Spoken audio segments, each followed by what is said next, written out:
Sois maintenant très concentré, très attentif, attentive pour écouter la voix du Seigneur. Demande cette concentration au Saint-Esprit, même si tu nous suis à partir de chez toi à la maison. Demande que le Saint-Esprit te donne la concentration, qu'il éloigne de toi tout ce qui constitue la distraction, que le Saint-Esprit te donne la capacité de te focaliser sur chaque mot que le prédicateur va prononcer ce soir et qu'ainsi dans chaque mot tu trouves ta part. Prie, bien-aimé.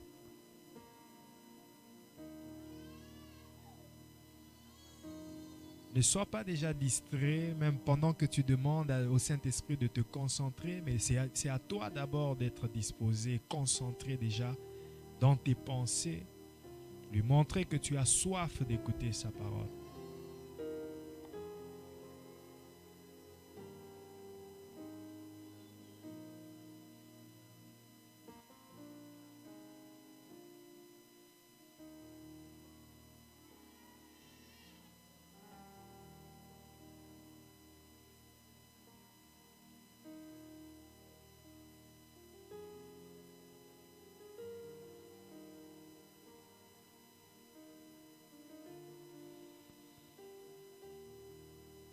Cher Saint-Esprit, prends contrôle de nos pensées et de nos cœurs et je soumets l'esprit de toute personne qui est en train de suivre ce culte chez lui à la maison ou de quelque part que ce soit. L'esprit de toute personne qui est en ce lieu, je le soumets à ta volonté afin qu'il soit totalement connecté à toi,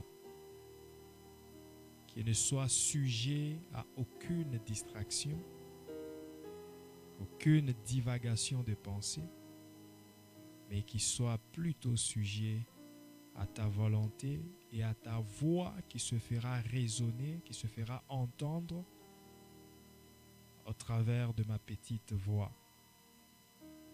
Au nom de Jésus-Christ, nous promettons de te dire merci à la fin de tout et nous avons ainsi prié. Amen. Acclamons le Seigneur.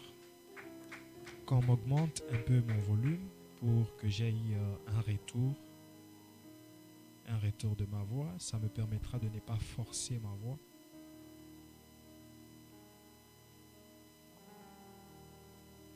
Mon volume, mon micro.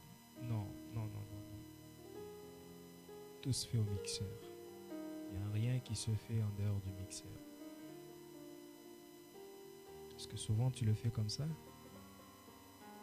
Si tu le fais comme ça, c'est que tu ne le savais pas. Aujourd'hui, tu le sais. Il faut que tu fasses tout au mixeur.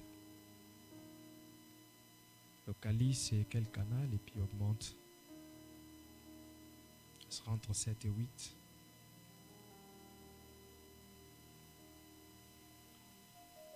Que Dieu te bénisse parce que tu apprends. Et ce que tu apprends te sera toujours bénéfique. Jusque-là, je crois que ça va. Que Dieu te bénisse. Merci. Amen.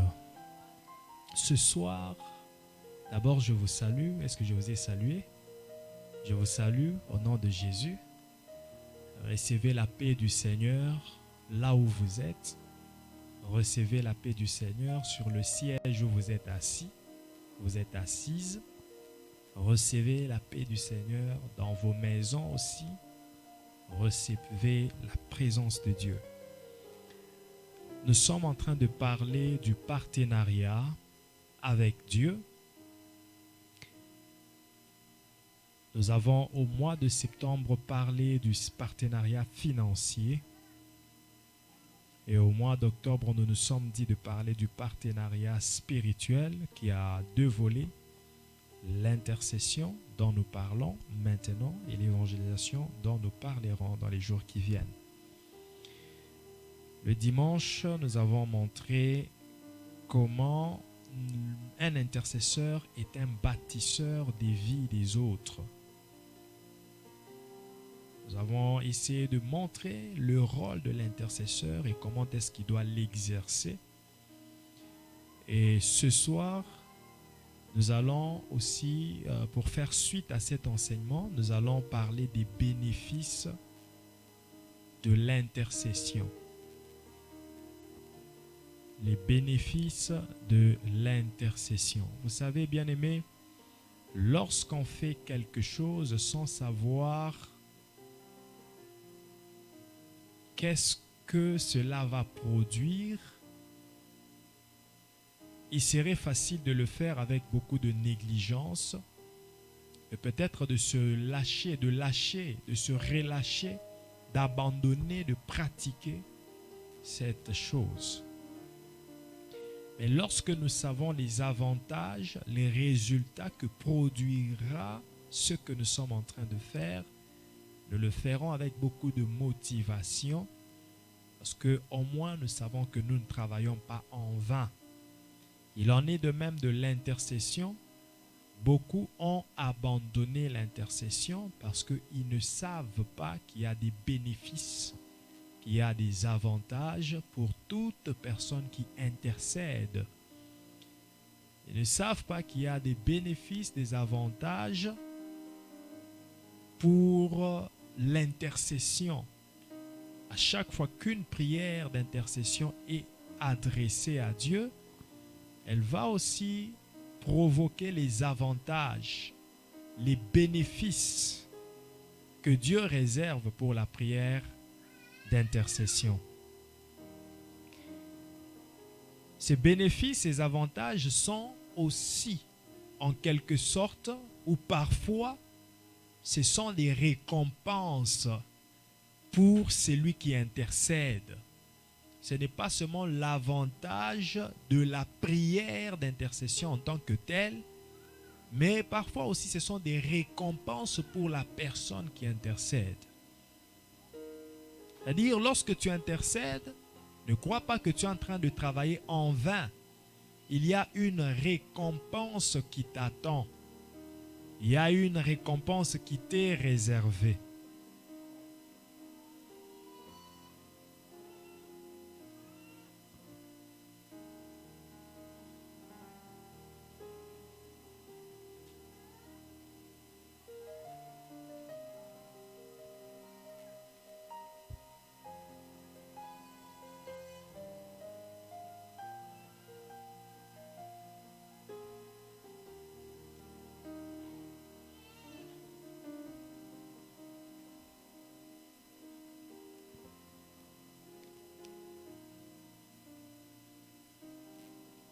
Les avantages, mais aussi la récompense pour celui qui intercède.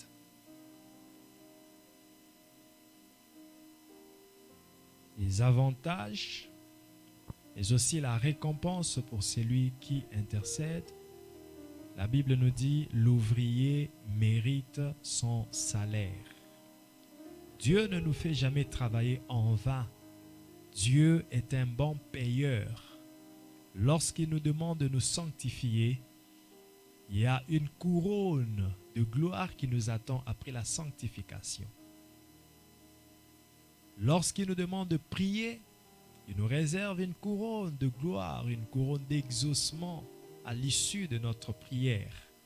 Il dit, ce n'est pas en vain que j'ai dit à la postérité de Jacob de me chercher. Ce n'est pas en vain que Dieu nous recommande de prier sans cesse. Ce n'est pas en vain que Dieu nous recommande de prier pour les autres.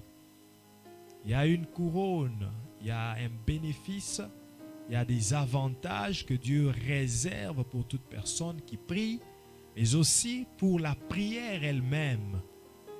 Il y a une récompense pour les personnes qui prient, mais il y a un avantage, un bénéfice pour la prière elle-même. Dieu ne nous fait pas travailler en vain. Lorsqu'il nous demande de nous sanctifier, il réserve aussi une couronne. En fait, nous sommes payés au double. Parce que le fait déjà de se sanctifier est avantageux pour nous-mêmes. Parce que nous nous rendons propres, nous ne sommes pas sales. C'est à notre avantage. Mais au-delà de ça, au-delà de l'avantage d'être propre, d'être purifié, il y a aussi une récompense qui nous attend, une couronne de gloire qui nous attend du fait que nous sommes sanctifiés. La personne qui prie, prie pour son avantage parce que ses sujets seront exaucés. Mais au-delà de ça, Dieu fait au-delà de ce que nous disons, nous pensons. Il fait toujours au-delà. Ça veut dire, au-delà de ce que toi tu as demandé, il va donner au double. Il y a des bénéfices, il y a des avantages. Alors, quels sont les bénéfices pour ne pas nous attarder, pour ne pas prendre beaucoup de temps sur l'introduction? Je voulais juste te faire comprendre que chaque chose que nous faisons pour Dieu a des bénéfices. D'une manière très simple comme ça, sans aller loin, je voulais le dire simplement pour que tu le comprennes, que chaque chose que nous faisons dans le contexte divin, dans le contexte spirituel, a toujours un bénéfice, un avantage. Et j'aimerais aussi le dire simplement que ce qu'un homme sème, c'est ce qu'il récolte, c'est ce qu'il récolte, c'est ce qu'il moissonne. Si tu sèmes la prière, tu moissonneras l'exaucement. Si tu sèmes la paresse, tu sais toi-même ce que tu vas moissonner. Donc, il n'y a rien pour rien. Tout ce que nous faisons a un résultat qui s'appelle bénéfice, avantage ou des avantages, inconvénients aussi pour ceux qui ont choisi d'être paresseux, négligents, pour ceux qui ont choisi de ne pas prier. Mais quels sont les bénéfices de l'intercession? Le premier bénéfice que je mentionnerai ce soir, c'est le changement. Le changement. Celui qui intercède doit s'attendre au changement. Ça, c'est l'avantage qui découle de la prière d'intercession. Le changement de la situation pour laquelle tu pries, le changement de la personne pour laquelle tu pries, tu dois t'attendre au changement. Si tu es un intercesseur, sache que à l'issue de tes prières d'intercession, il y aura un changement. Il y aura un changement. Ça, c'est un avantage de l'intercession. Pourquoi devons-nous intercéder? C'est pour produire ce changement-là. Pourquoi? Pour quel motif devrions-nous intercéder? Si quelqu'un me demandait, mais pourquoi dois-je intercéder pour mon pays? Je te dirais, intercède pour ton pays, car sa paix dépend de cette intercession que tu fais. La paix de ton pays dépend aussi de cette intercession. Priez pour la nation dans laquelle vous êtes, car sa paix en dépend. Le changement de ton pays dépend de tes prières d'intercession. Et je dirais, ce n'est pas seulement la prière d'intercession, parce qu'il y a des pays où on fait de la prière le seul instrument du changement. Il n'y a pas que la prière. Pour ceux qui négligent la prière, je vous inciterai de prier. Et pour ceux qui s'accrochent qu'à la prière, il y a d'autres instruments aussi comme le travail, les études, la bonne volonté, la discipline, le sérieux.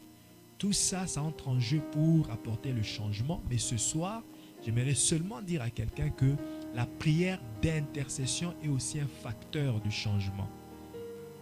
Plus nous prierons pour, nous mentionnerons les noms des gens devant Dieu, Dieu apportera le changement dans leur vie.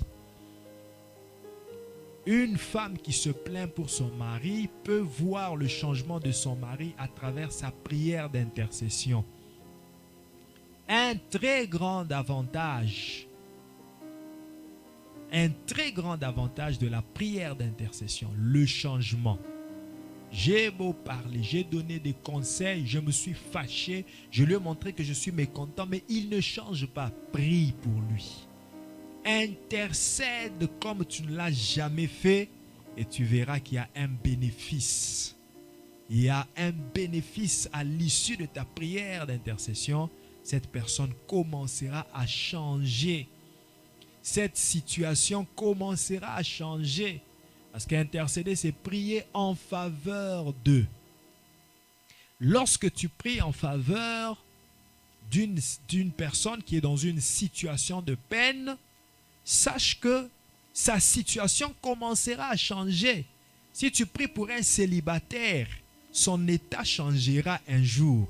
Il quittera de cet état de célibataire pour devenir marié à cause de tes prières d'intercession. Donc la prière d'intercession est très efficace pour apporter le changement dans la vie des autres. Parfois, tu n'as pas besoin de dire à quelqu'un que je prie pour toi.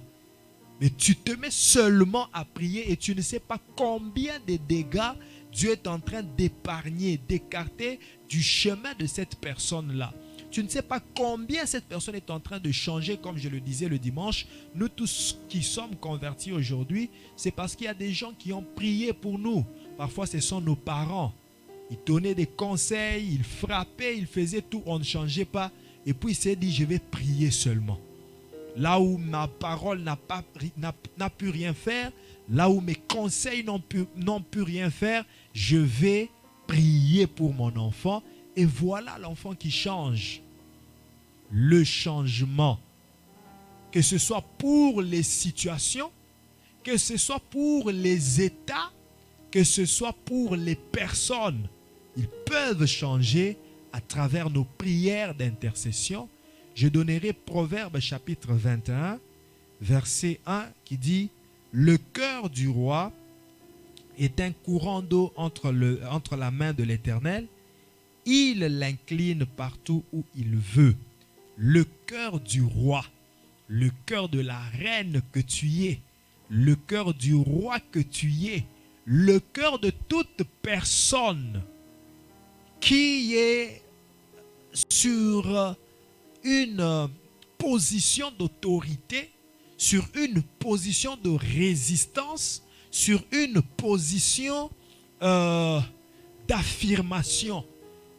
Lorsque ton enfant commence à s'affirmer pour être « je suis adulte, je sais ce que je fais », ça dit il se considère comme un roi. Il est dans son royaume, sa vie devient un royaume qui veut diriger. Pendant que toi, tu es son père, tu es sa mère, tu sais que tu peux l'orienter sur un bon chemin. Il te dit, je suis un adulte. Son cœur, le cœur de ce roi, est un courant entre les mains de Dieu. Va coopérer avec Dieu. Va parler à Dieu, demande à Dieu, touche le cœur de mon fils. Incline-le vers le bon chemin. Et tu le verras abandonner la drogue, la cigarette, abandonner tout. Et donner sa vie à Christ par la force de la prière d'intercession. Un très grand avantage, le changement. Les gens changent parce qu'on prie pour eux. Les gens changent. Les gens abandonnent les péchés. Pas parce que seulement on les a annoncé l'évangile, mais aussi parce qu'on a prié pour eux sans qu'ils le sachent.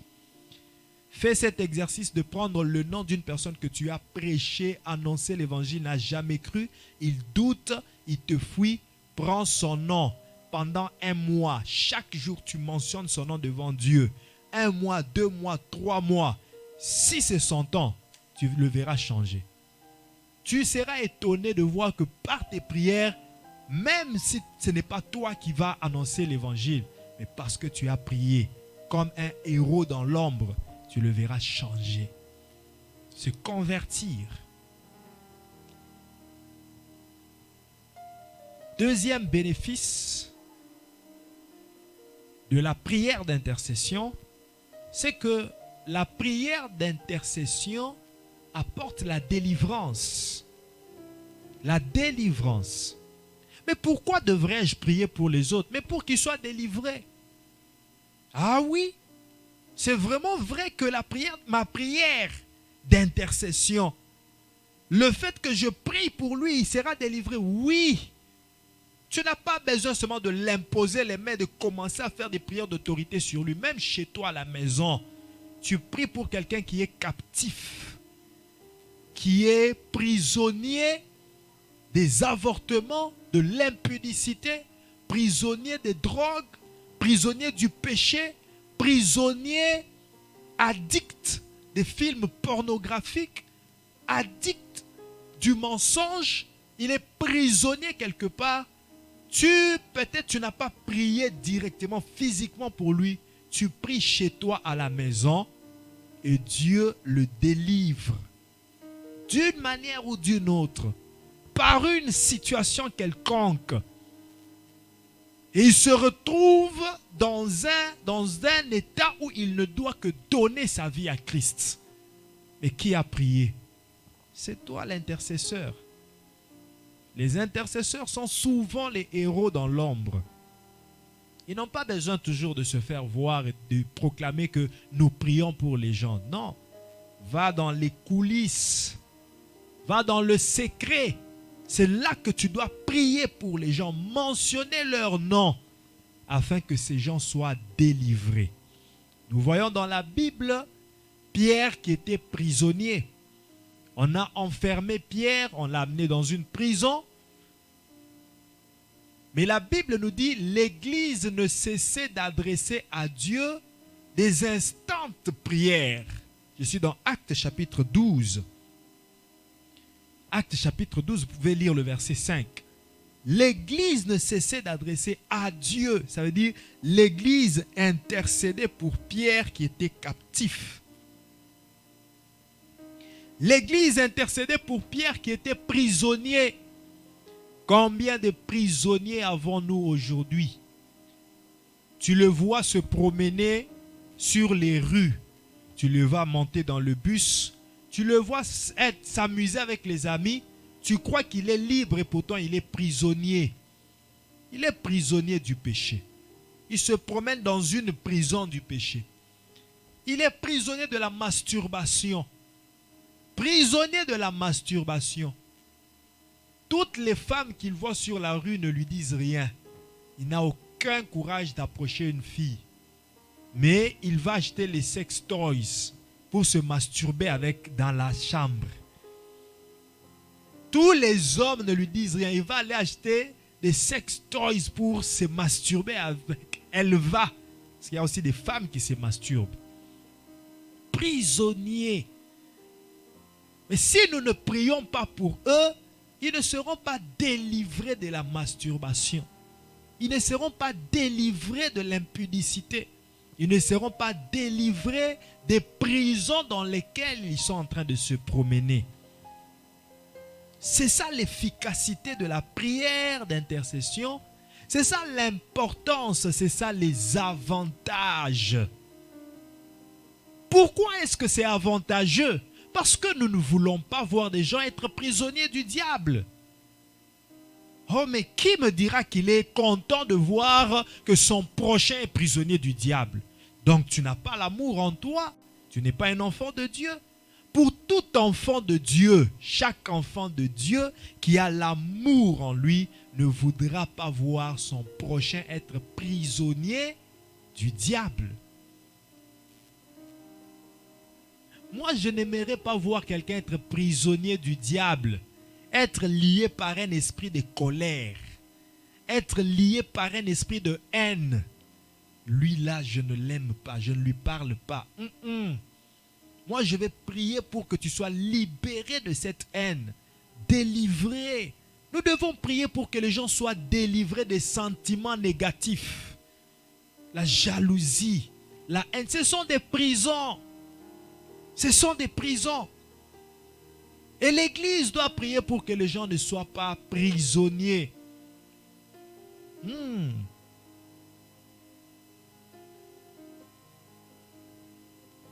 Que les gens ne soient pas prisonniers du mensonge, du vol. Que les gens ne soient pas prisonniers.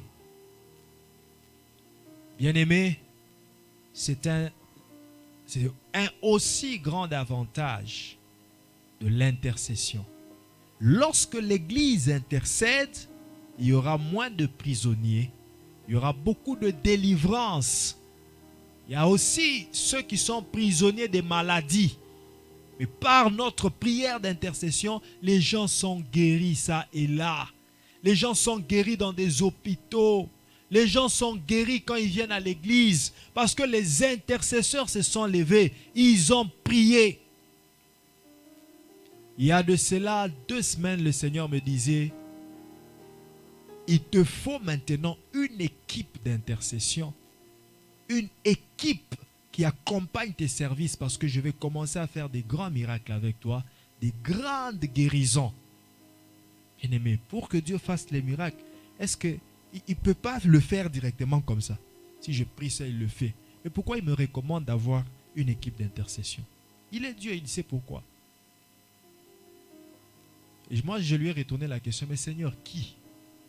Qui? Parce que j'ai regardé autour de moi, qui peut se disposer pour être un intercesseur particulier qui prie pour les services du pasteur?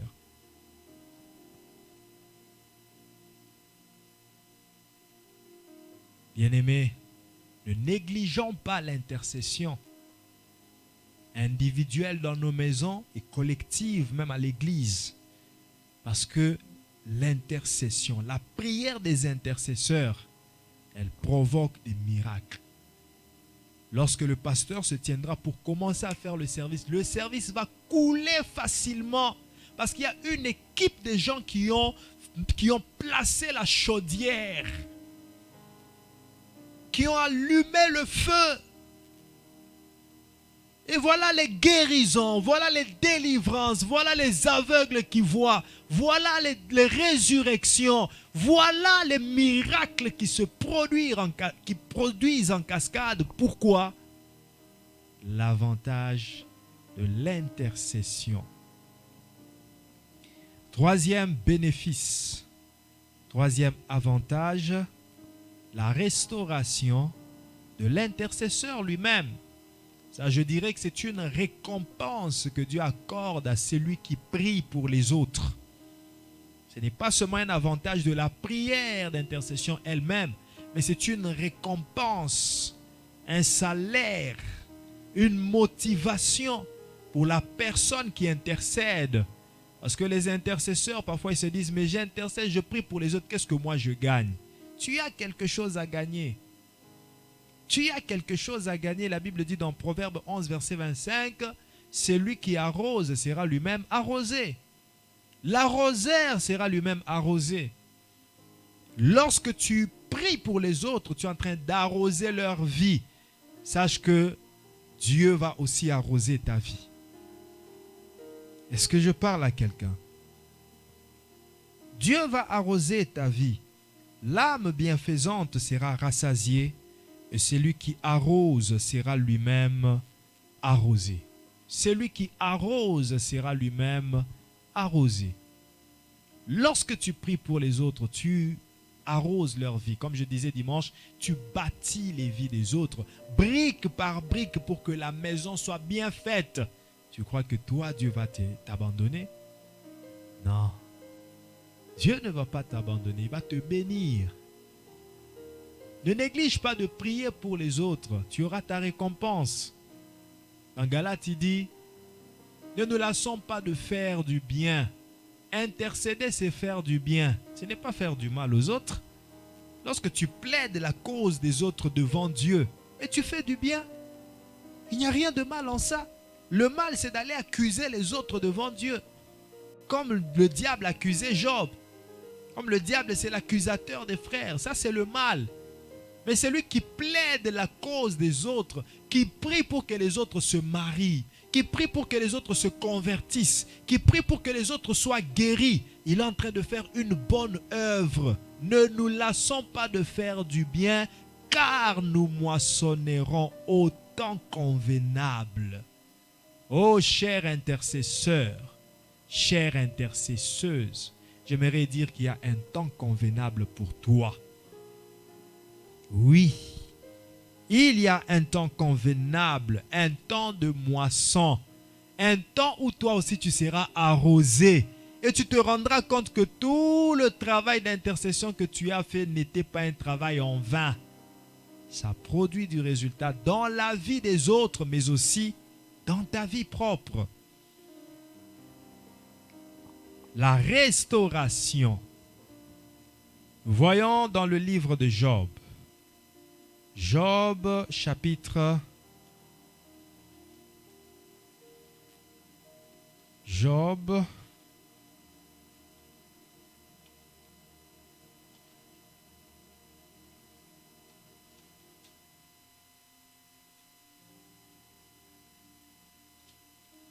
Job chapitre 42.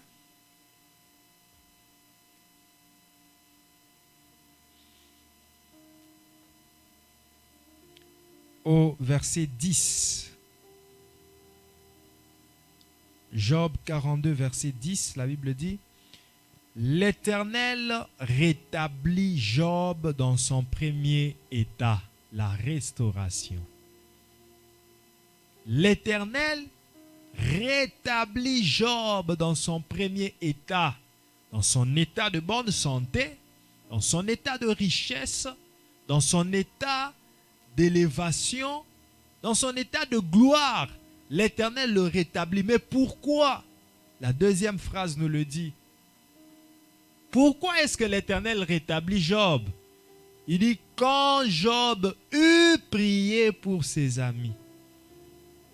C'est quand Job eut prié pour ses amis, lorsqu'il pria pour ses amis, c'est là que l'Éternel le restaura. Il a fallu que Job prie pour ses amis, donc intercède pour que l'Éternel puisse restaurer, rétablir Job à son premier état. Pour dire, si Job n'avait pas prié pour ses amis, son état allait continuer de la même sorte. Il allait durer dans cet état. Il ne comprend pas, mais qu'est-ce qui se passe dans ma vie? Je jeûne, je prie, je donne les offrandes, je fais tout, mais il n'y a pas de changement. Mais est-ce que tu pries pour les autres? C'est ce qui te manque. Tu es tellement égocentrique, égoïste, que tu crois que c'est par tes propres sacrifices en faveur de toi-même que tu seras sauvé. Et pourtant, il y a aussi les autres à côté de toi. Que tu négliges de prier pour eux. Et c'est là qu'il y a ta délivrance.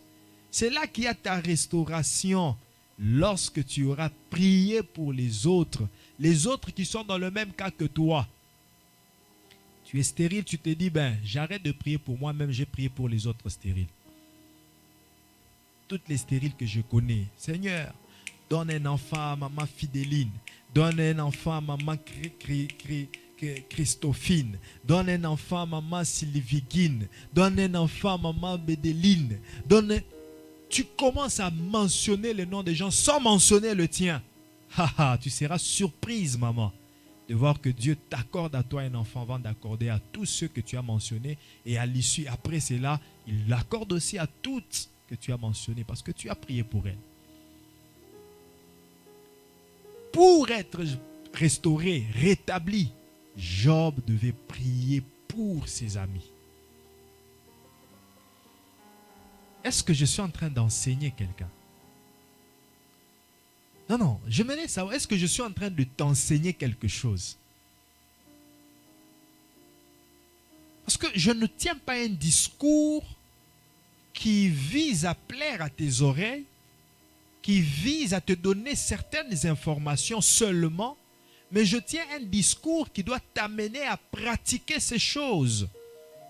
Si tu négligeais la prière d'intercession, voilà le temps où tu dois la prendre au sérieux maintenant. Parce que ta restauration en dépend. Dans le cas de Job, c'était le rétablissement, la restauration. Mais pour toi, c'est peut-être la bénédiction. Ta bénédiction en dépend. Tu cherches la bénédiction à gauche et à droite, mais elle se cache dans le fait que tu intercèdes pour tes amis. Tu cherches l'emploi à gauche et à droite, mais ton emploi se cache dans le fait que tu pries pour tes amis, pour tes proches, pour ton prochain. Tu cherches le mariage, mais ton mariage se cache dans le fait que tu pries pour ceux qui cherchent le mariage comme toi. Ce que tu cherches est caché dans le fait que tu dois prier pour ceux qui le cherchent ensemble avec toi sans mentionner ton nom. Oublie-toi d'abord et prie pour les autres. Ah oui, Dieu veut parfois que nous nous oublions. Le Christ, le grand intercesseur, qu'est-ce qu'il a fait? Il a oublié son siège de gloire et il est venu intercéder pour nous. Le parcours de Christ sur la terre était toute une intercession. Il a oublié sa gloire et il est venu chercher la gloire de ceux qui manquaient la gloire. C'est ça l'intercession. C'est ça l'intercession. Oublie-toi. La bénédiction, la restauration, la gloire, la délivrance, le rétablissement, la résurrection, le renouvellement, la restitution, tout ce que tu cherches, Dieu te l'accordera lorsque tu auras prié comme Job pour ses amis. Quatrième bénéfice de l'intercession. Quatrième bénéfice de l'intercession, c'est l'accomplissement de la volonté de Dieu.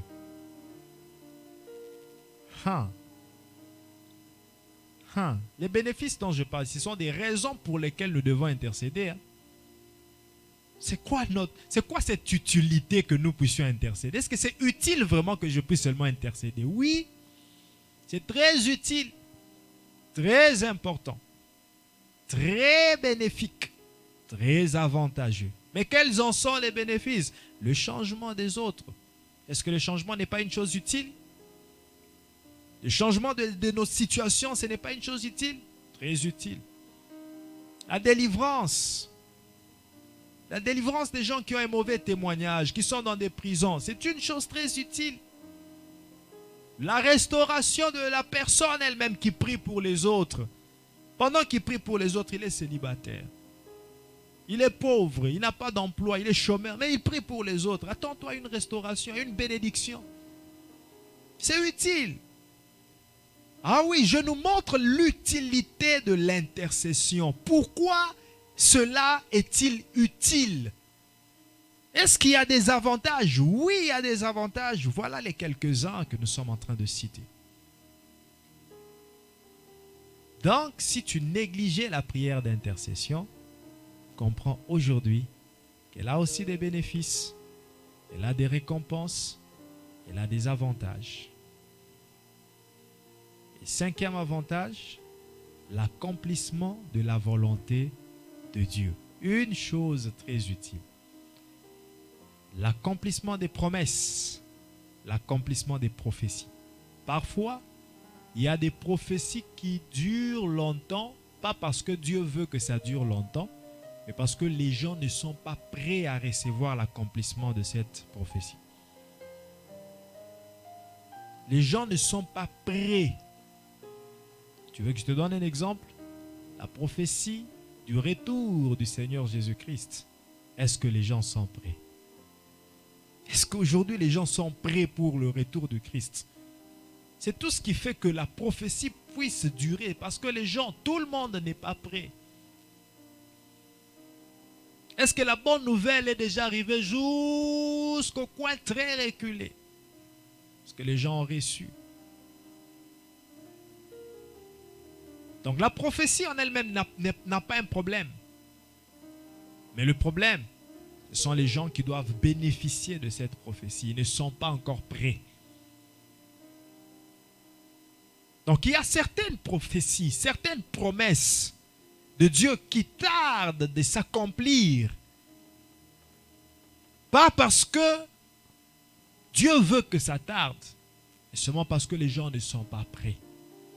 Alors les intercesseurs qui prient par rapport à ces promesses, ils vont précipiter, ou sinon, ils vont pousser Dieu à chercher les moyens d'apprêter son peuple afin que la promesse puisse s'accomplir.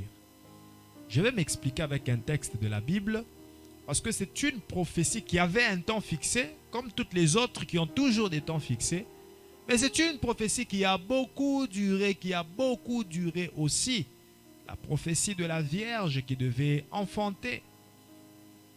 Dans chaque génération, dans chaque siècle, depuis que Ésaïe avait donné la prophétie, dans chaque génération, dans chaque siècle, ou je ne sais pas, dans chaque société, il y avait au moins une vierge. Il y avait plusieurs vierges, et s'il n'y avait pas de vierge, il y avait au moins une vierge par société, par génération, par décennie, par siècle.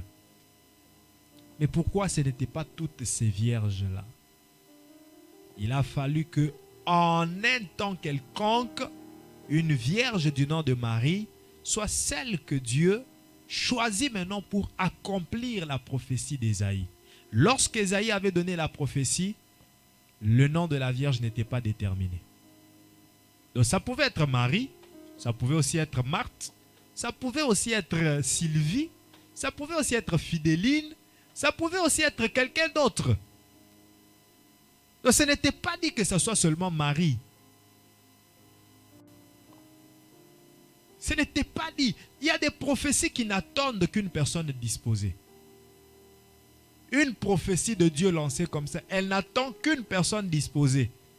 Ah, est-ce que tu diras que pourquoi ce n'est pas moi qui suis? Non, la prophétie ne sélectionne que des gens qui sont disposés.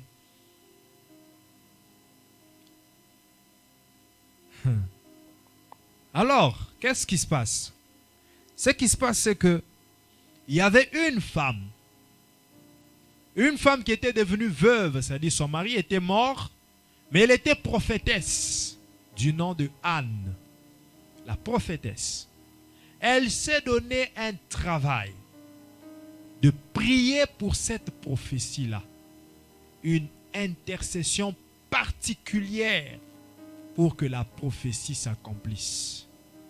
Une intercession particulière pour que la volonté de Dieu s'accomplisse.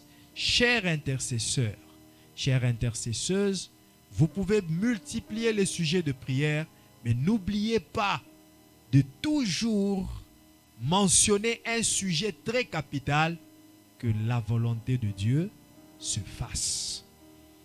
Nous pouvons bien expliquer tout à Dieu, tout ce que nous voulons. Mais n'oublions pas de demander à Dieu d'accomplir sa volonté parfaite dans nos prières d'intercession. Et cette femme, je suis dans le livre de Luc, chapitre 2, versets 36 à 38. Anne, la prophétesse, s'est donné la responsabilité de prier afin que la prophétie s'accomplisse, que la volonté de Dieu s'accomplisse, laquelle? Qu'une vierge conçoive, enfante le Messie. C'est tout ce qu'elle demandait, que cette prophétie s'accomplisse. Combien de gens sont en train de prier pour l'avènement, pour le retour de Christ? Que l'enlèvement se fasse. Et surtout les intercesseurs célibataires, ils ne veulent même pas parler de ce sujet-là. Ils disent, Azonga, qu'ils reviennent. Moi, je ne suis pas encore marié. Non. Ce sujet-là, on priera après. Celui qui a aussi ce projet de 10 millions de dollars, tout ça, se dit que je prie pourquoi? Non. Que je finisse avec mes projets. Mais cette femme, elle priait pour l'accomplissement de la volonté de Dieu. Elle priait pour l'accomplissement de la prophétie. Luc 2, 36 dit, il y avait aussi une prophétesse, Anne, fils de Phanuel, de la tribu d'Azer. Elle était fort avancée en âge. Elle avait vécu 7 ans avec son mari depuis sa virginité. Restée veuve, âgée de 84 ans, elle ne quittait pas le temple. Ça, c'était une intercesseuse assidue. 84 ans, elle ne quittait pas le temple. La Bible ne dit pas qu'elle ne mangeait pas, c'est-à-dire qu'elle mangeait au temple. Elle ne quittait pas le temple, elle faisait tout au temple. Je dis qu'elle mangeait au temple parce que faire tout ce temps qu'elle était au temple sans manger, mais 84 ans, elle devait déjà mourir. À moins qu'une grâce particulière d'un jeûne spécial lui soit accordée. Et je pense qu'elle mangeait au temple. Ça, c'est moi qui le pense. Elle ne quittait pas le temple. 84 ans dans son veuvage. Ce n'est pas quelqu'un qui le lui a imposé. Elle s'est imposé ça elle-même. Pourquoi? Prier pour la prophétie, l'accomplissement de la volonté de Dieu. C'est ici que je vais dire que l'intercession ne tient pas compte de l'âge ni du sexe. Une femme peut être intercesseuse, un homme peut l'être, un enfant peut l'être, un jeune peut l'être, un adulte, un homme marié, une femme mariée, un célibataire, une femme avancée en âge comme Anne, un homme avancé en âge comme Anne. Tu es déjà retraité, tu ne vas plus au travail, tu es tout le temps à la maison, mais qu'est-ce que tu fais de ton temps? Tu peux intercéder, tu peux prier pour les autres. Tu peux prier pour les autres dans ta retraite. Tu as ton temps d'amusement, tu as le temps de te promener, faire tes vacances comme tu veux, mais aussi le temps de prier afin de demander l'accomplissement de la volonté de Dieu.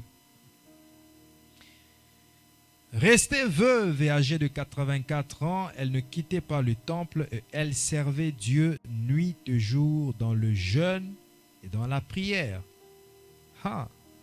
Dans le jeûne. Elle avait une grâce particulière du jeûne. Elle avait une grâce particulière du jeûne parce que la Bible dit nuit et jour dans le jeûne et la prière. Nuit et jour dans le jeûne et la prière. Nuit et jour, c'est-à-dire elle jeûnait la nuit, elle jeûnait le jour. Demain la nuit, demain le jour. Demain la nuit, tout le temps qu'elle a passé au temple, c'était dans le jeûne et la prière. Elle ne mourrait pas pourquoi? Une grâce particulière du jeûne et de la prière. Waouh! Je prie Dieu que cette grâce te soit accordée aussi au nom de Jésus-Christ. Il y a des gens pour jeûner seulement un jour, même 3 heures du temps, c'est tout un problème. C'est là qu'il va te sortir toutes sortes de maladies qui sont dans son corps que même les médecins n'ont jamais su. Je ne sais pas, j'ai toujours une douleur dans ma jambe, mon dos me fait mal. Je ne sais pas, il y a toujours une douleur ici, du côté d'appendicite. Je ne sais pas si c'est l'appendicite, c'est quoi. Donc, je n'ai là vraiment, avec tout ce que je sens dans mon corps. Non, je ne pourrais pas. Seulement pour un jeûne d'une journée ou de 6 heures. Tu donnes toutes sortes de raisons. Voilà une femme avancée en âge, 84 ans. Elle jeûne, elle prie. Pas pour sa vie, mais pour les autres. Elle prie pour les autres.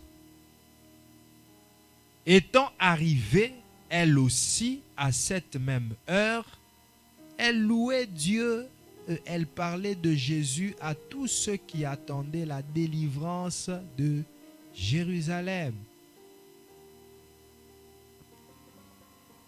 Lorsqu'elle a eu à entendre l'histoire de Jésus, que Jésus est né, le Messie, voilà comment l'ange a apparu à Marie, elle s'est rendue compte que le sujet pour lequel je prie est exaucé. Elle a commencé à louer Dieu. Un intercesseur est une personne qui prie pour l'accomplissement de la volonté de Dieu. Ça, c'est un avantage. Lorsque nous intercédons, nous prions, Dieu accomplit sa volonté. Écoute bien aimé, il arrivera de fois que tu pries pour les gens sans connaître leurs problèmes et tu mentionnes seulement leur nom en prière. Seigneur, bénis Elisha. Seigneur, soutiens Elisha. Seigneur, bénis Sandra. Seigneur, je ne connais pas le problème d'Elisha, mais je prie.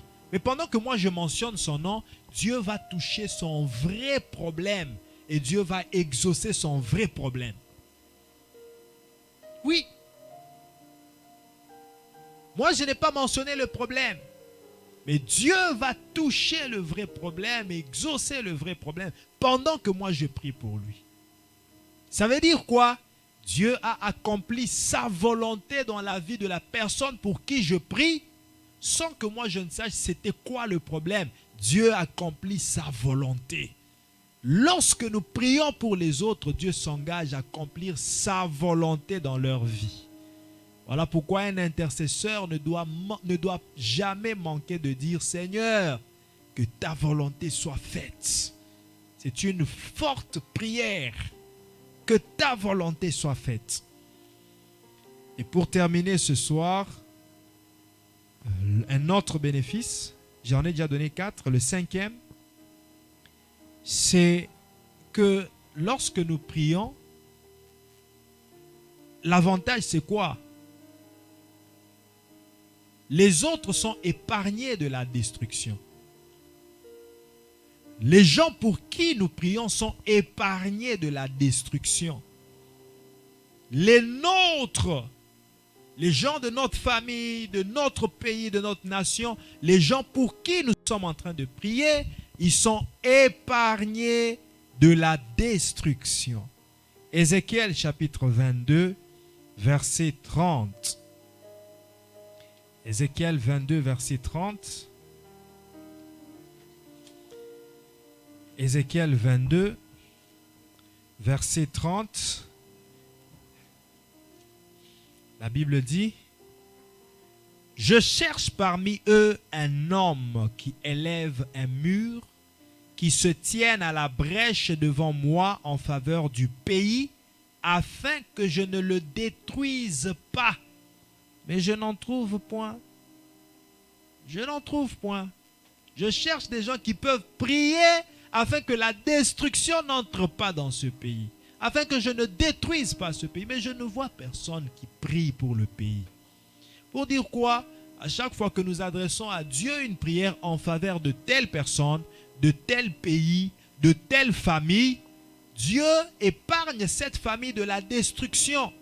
D'une destruction quelconque qui pouvait entrer dans cette famille, qui pouvait ravager ce pays, qui pouvait ravager cette personne. Dieu épargne, Dieu écarte la destruction. Parce qu'il y a quelqu'un qui s'est tenu à la brèche. Un très grand avantage.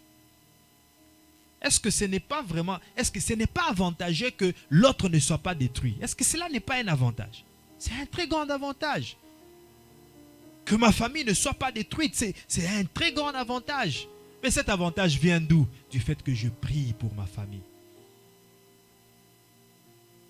Que mon pays ne soit pas détruit par des catastrophes naturelles. Qu'il n'y ait pas d'accident, qu'il n'y ait pas de mort, qu'il n'y ait pas de fausse couche, d'avortement, qu'il n'y ait pas de ce genre de malheur, de calamité.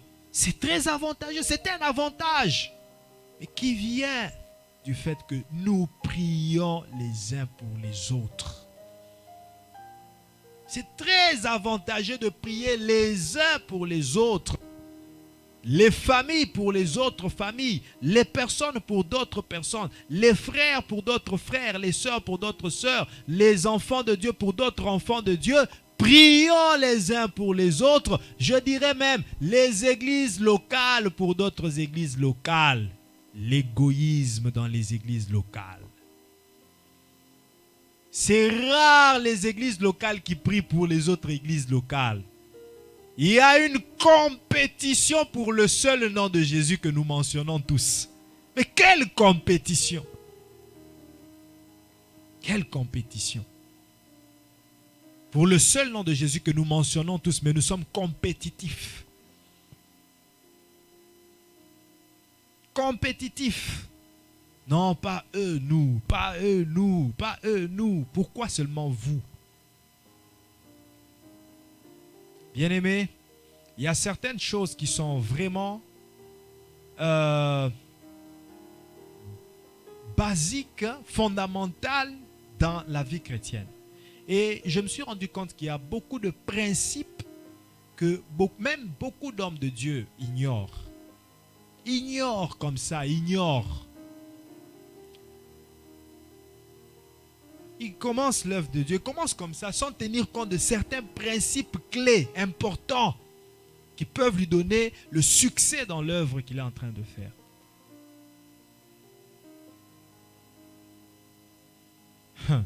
Lorsque nous sommes arrivés ici, dans ce lieu, je me suis renseigné pour savoir aux alentours quelles sont les différentes églises qui sont là. Et c'est là, moi je ne savais pas. Je savais toujours que ICC, c'est à Gatineau, mais je ne savais pas c'était où. C'est là qu'on me dira que ICC, c'est juste ici à côté.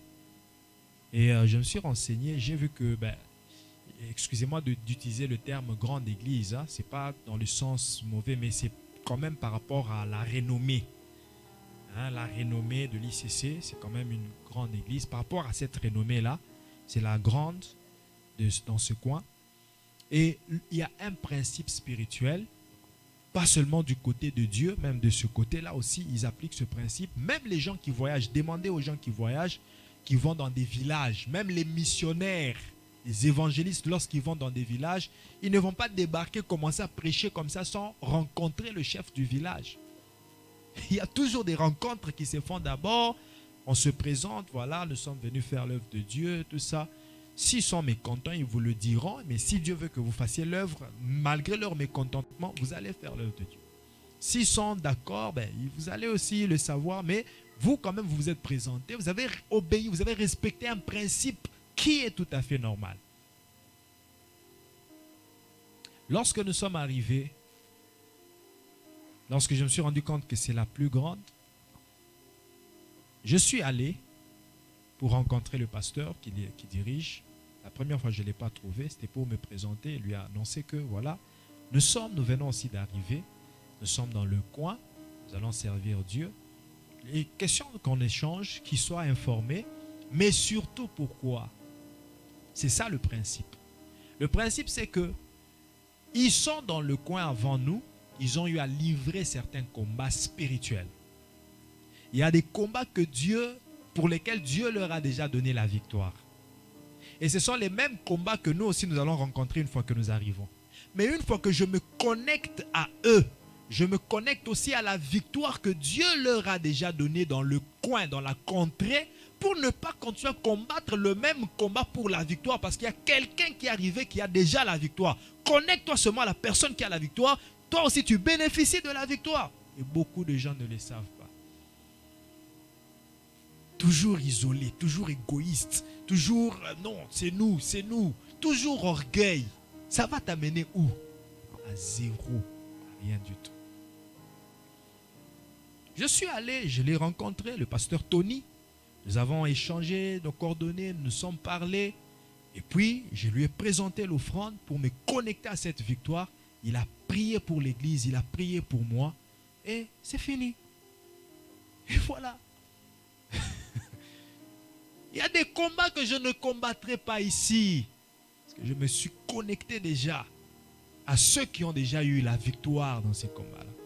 Il faut le reconnaître. Il ne faut pas toujours être trop imbu de toi-même. Non, c'est moi, je suis l'homme de Dieu, c'est moi. Non, reconnais aussi que les autres ont une grâce.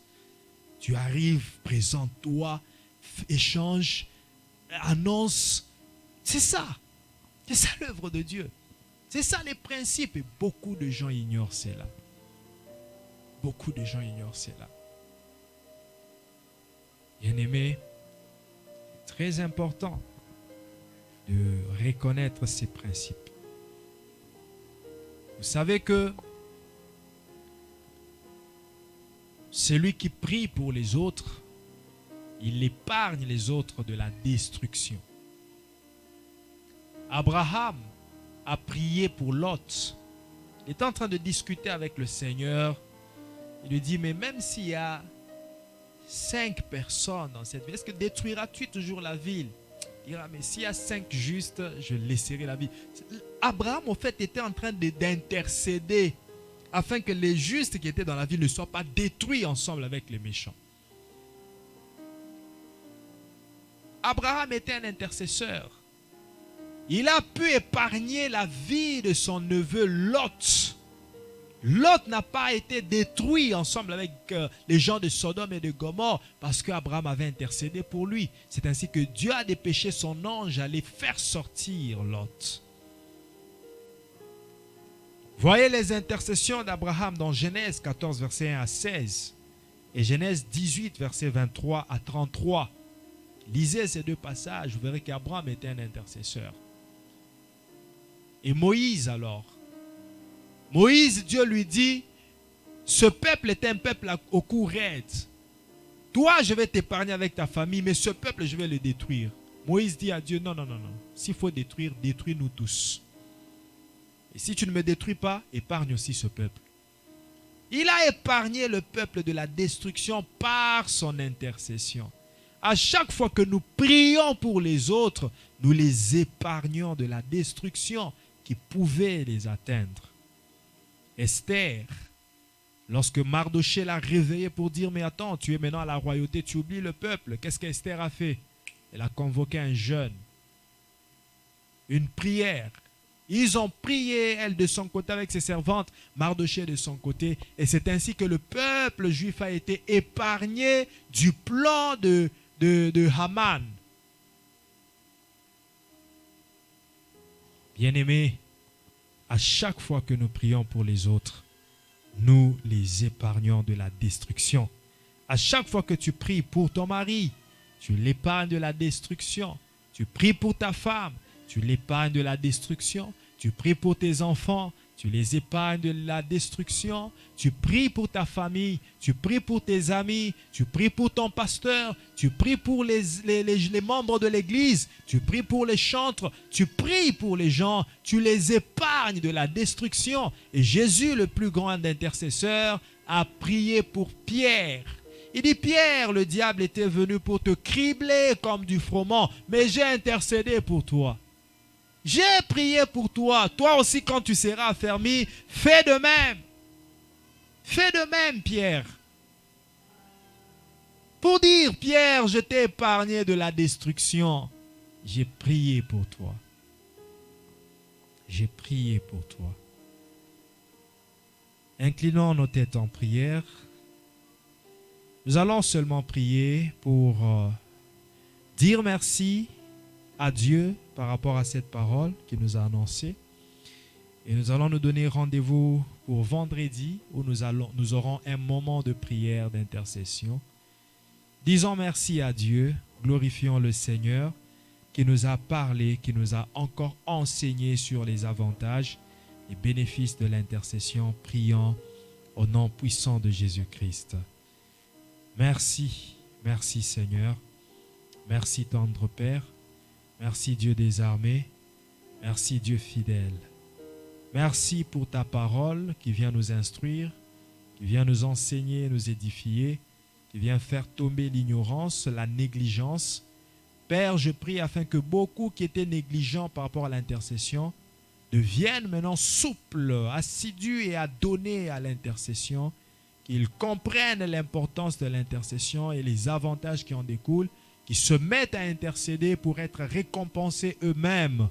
Oui, Seigneur, lève, suscite une armée des intercesseurs dans cette église, dans toutes les églises du Christ, partout à Gatineau, à Ottawa, partout au Canada et au monde.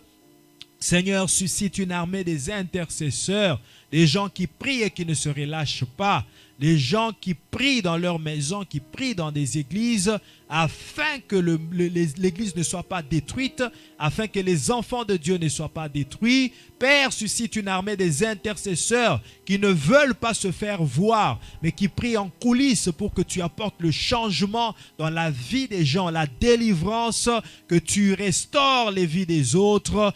Père, soulève, suscite, relève les intercesseurs dans cette ville, au nom puissant de Jésus. Accorde aux pasteurs, aux bergers, aux dirigeants des églises la grâce, la capacité de prier. Beaucoup des hommes de Dieu n'ont plus la force de prier. Ils n'ont plus le temps de prier. Ils sont dans beaucoup d'occupations. Ils cherchent de l'argent, ils font tout, beaucoup des affaires. mais ils ont moins de temps de prière.